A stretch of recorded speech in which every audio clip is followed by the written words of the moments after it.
Sa video na ito, gagawa ko si Sir Gaby ng custom guitar na may family feature sa body nito gawa sa wood engraving. Mahalaga ang gitara kay Sir Gaby dahil ito ang profession niya at nagtuturo siya sa mga estudyante ng major po ng MAPE like music, graded music. Music teacher ka ba? Kaya bumili siya ng smart guitar worth 80,000. May 3 types ng modern guitar. Ito ang acoustic, electric, at classical guitar. Meron na acoustic at electric si Sir Gaby dahil sa binili niya smart guitar na pwedeng gawin acoustic at electric. Ito wala. Gagaling ka ba dyan? Ito meron.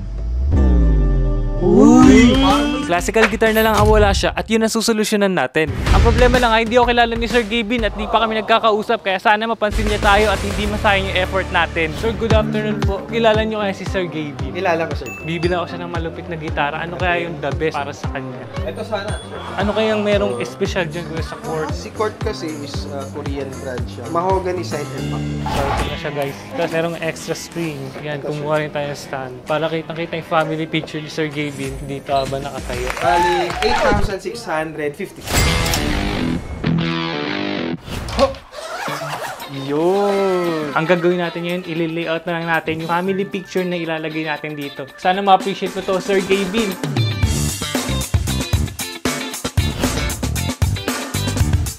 Makalipas ng 3 oras, ito na ang final layout.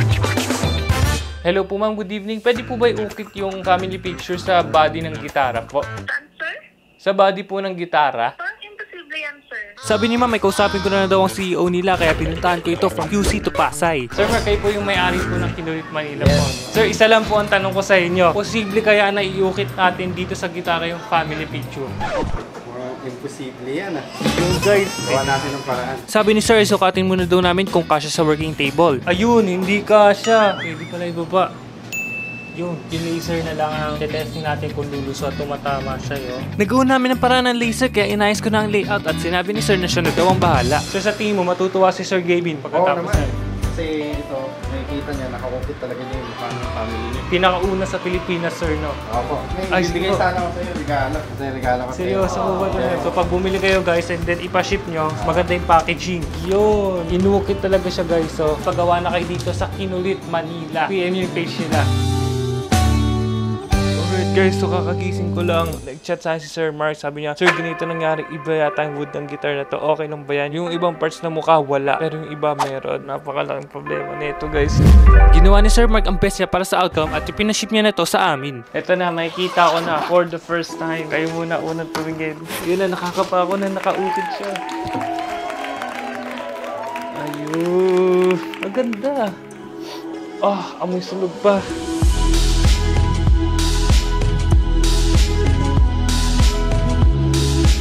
Grabe, ang ganda talaga. Imposible talaga ito guys. Kasi napakanipis ng kahoy na to eh. Pero ginawa ng paraan. Binigay ni Sir Mark yung best niya. Sir Mark, thank you. Ako nang bahala mula dito. Gagawa ko ng paraan.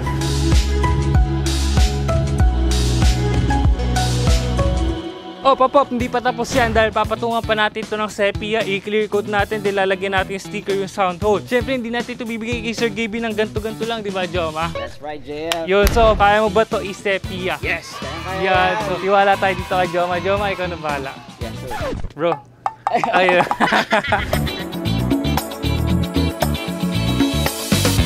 Ito na pala yung gitara. Yan na. Inaantay mo. Yan na, bro. Ito na. Sakit pa yung mata ko. Yan ah. Sinagalan natin ah. 3, 2, 1. Ay, butik. Ang ganda, man. Sheesh. I want to shout out Tarnates Gym. Come visit Tarnates Gym and get big. Hold up. Pininturahan ko ito ng pearl white para lumutang yung pagka-engrave, then top coat. Binubuhol natin yung strings. So yun yung pinagkaiba ng classical guitar. Wala siyang pins. Tsaka isa pang pinagkaiba niya, yung nylon strings niya, hindi siya steel strings. So mas makapal yung string ng classical guitars. At dahil doon, mas mellow yung tunog niya. Bago ko ito ibigay kay Sir Gaby, ay tignan muna natin kung papasa ba ito sa mga followers niya. 3, 2, 1. Nakaukit yan. Gagi, ang ganda, man. Ano kaya reaction ni Sir Gaby pag nakita niya? For sure matutuwa. Wholesome yan. Grabe, matutuwa yan. Diyan yung papa nyo. Rate mo 1 to 10. 10. 10 po. 11. Yun, thank you. Alright guys, so nakita na ng lahat pero hindi nyo pa nakikita. So ito na, in 3, 2, 1.